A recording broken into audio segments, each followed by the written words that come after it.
Hello students, welcome to today's alternative English class. We will proceed with the story The Gift of the Magi, written by the American short story writer O. Henry.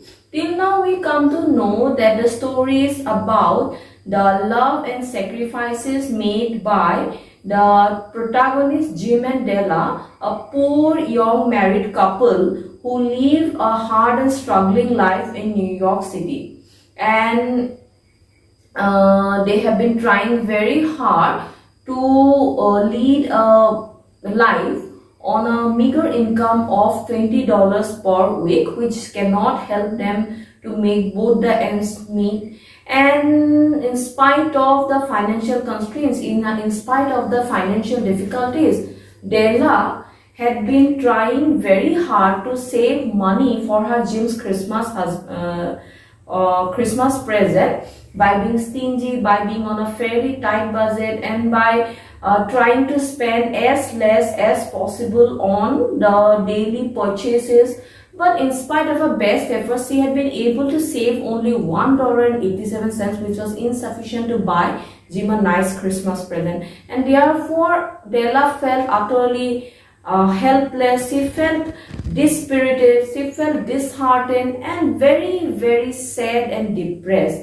And when she had no other hope or option, suddenly an idea occurred to her mind that she could sacrifice her long beautiful hair in order to buy a nice and Christmas present for Jim, because her hair was very, very beautiful. It was a treasure to her, and she obviously, by selling it, she could fetch a good amount of money for Jim's Christmas present. And her hair was so beautiful, her hair was so gorgeous, and it was such a prized possession to her that even the jewels and treasures of the riches of the person on earth cannot compare or surpass the value of Della's beautiful hair. Her hair was so precious to her. But in spite of the fact that it was her only prized possession, she decided to sacrifice it for her husband Jim. And therefore, without wasting any moment, as the next day was Christmas, without wasting any moment, Della, she rushed towards the shop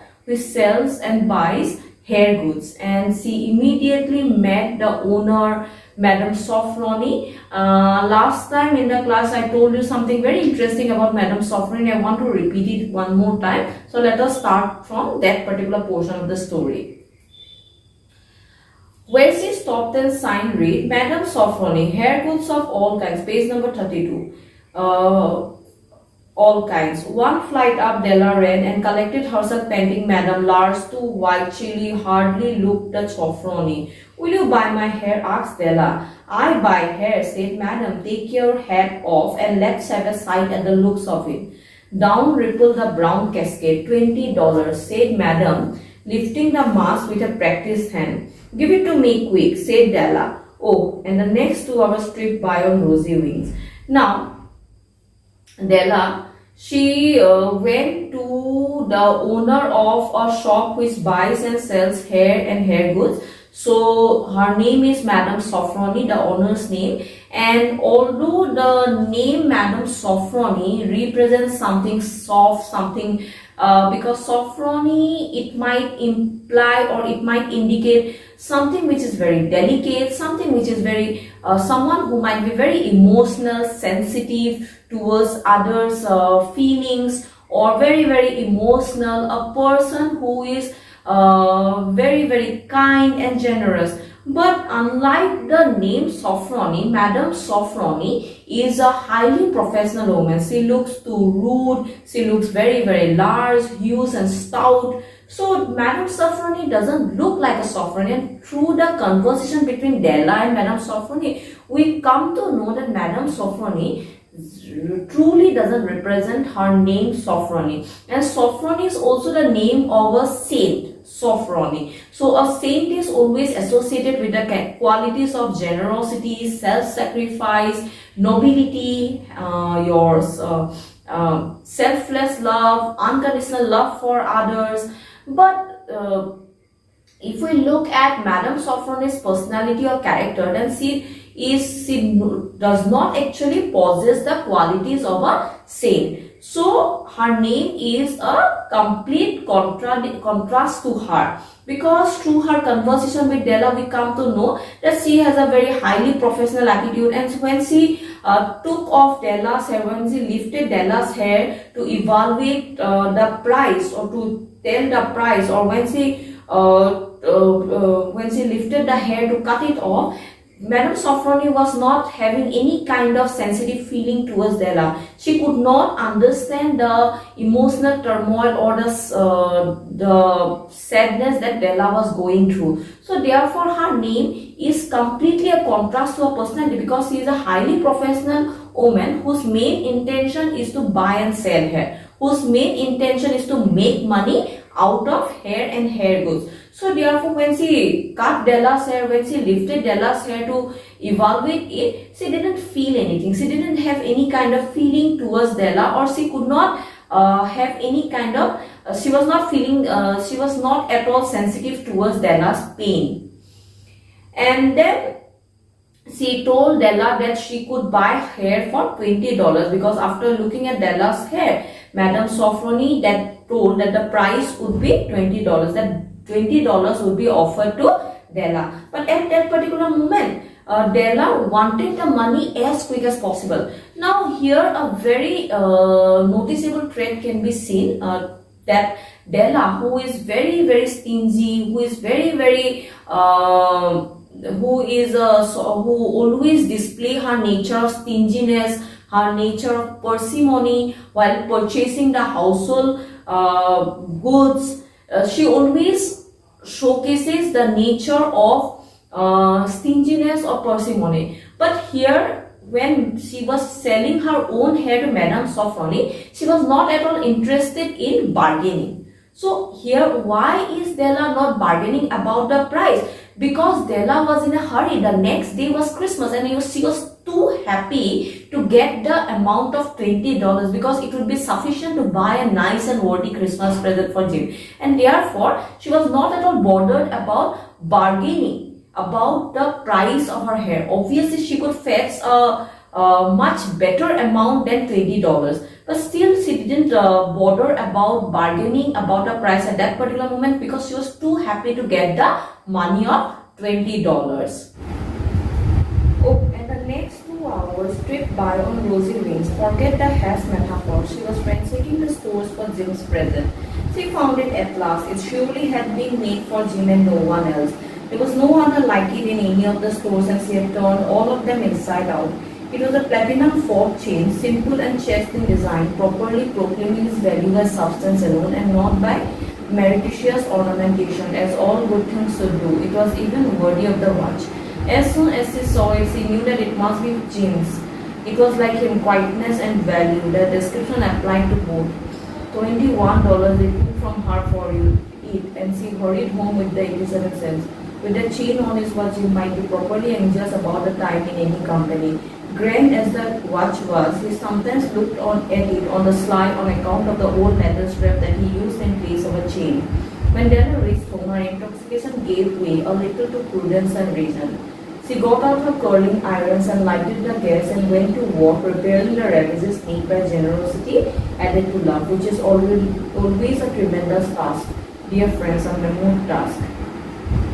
Okay, now after getting the $20 from Madame Sofronie, Della, she ransacked the store. She went to one store from another store, but as she only had a very little amount of time with her, she was in a hurry. So therefore, the author is using a metaphor here. He is saying that Della, she was not just going from one store to another store, she was just moving on wings. She was trying to buy the gift as quickly as possible, and therefore for 2 hours she had been rushing from one store to another store. She had been tripping on rosy wings. But actually the term rosy wings suggests how time flies so fast. So this particular moment was a happy moment for Della, because he had $20 with her, $21.87 with her. Okay, because at that particular moment she was very happy, but time always doesn't remain the same, because after some time when she will finish buying the gift, she will suddenly realize that how awkward she looked, because without her hair she looked quite awkward, she looked quite weird, and therefore she was feeling very. Therefore, the author is using the phrase rosy wings. Okay, so in order to suggest how time doesn't always remain the same, time always flies. So time is flying on rosy wings, and therefore Della was trying to buy the gift as soon as possible. And after ransacking the stores, after going from one store to another store, she finally came across the desirable gift that she wanted to give to Jim. So it was a platinum fob chain.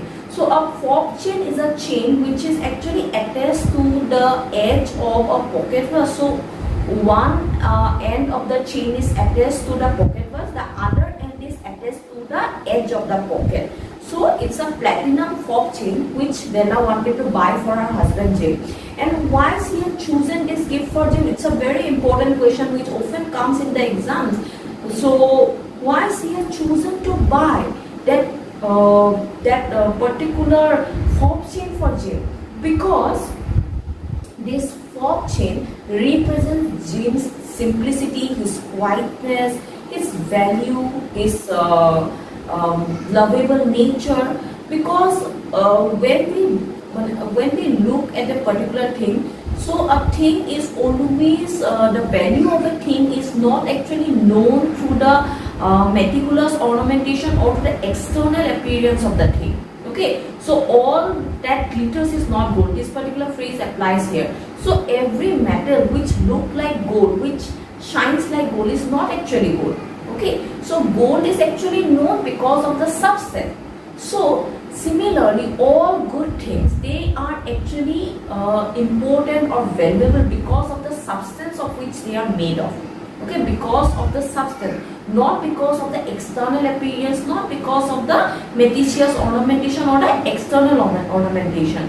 So this fob chain which Della has chosen, it doesn't have any kind of external appearance, doesn't have any kind of meticulous ornamentation. Rather, the substance platinum itself proclaim its value. Okay, the substance platinum proclaim the value of that particular fob chain, and therefore it is a perfect gift for Jim. So first of all, it is valuable because of the substance platinum, and although it doesn't have any kind of external ornamentation, still the substance itself is proclaiming the value of this fob chain. And secondly, it certainly represents Jim's simplicity, his quietness, his value, because to the outside world, to the others, at that point of time, having money is a very important thing. To in a materialistic world, having money, having name, having your status is a very important thing. But for others, Jim is a poor person. He is a simple and quiet person. So if we look at the external appearance of Jim, then he is not at all valuable.